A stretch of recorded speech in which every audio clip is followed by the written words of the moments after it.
Lesa ku senhora van Heuvel atualmente está na Corsou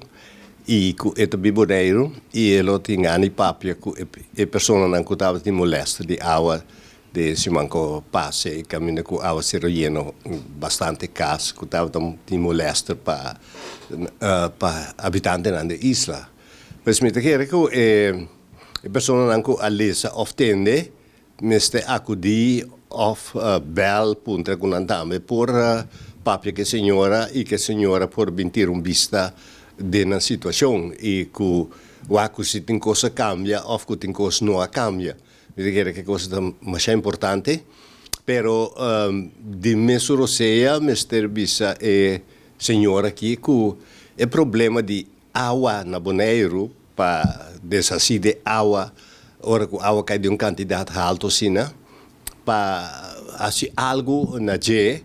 nel sentido come se viene mio infrastruttura para o que trata dam para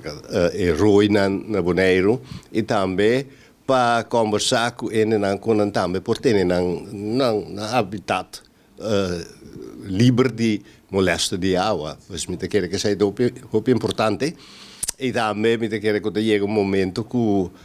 e dam neste hanya un bon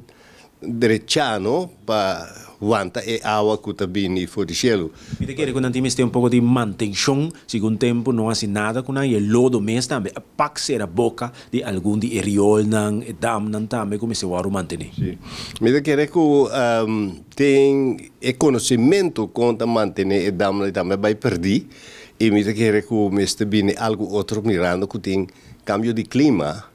e cu ja tem problema cu da bisa cu na Bonaire e parte sud di Bonaire lo vai boi água se não assim nada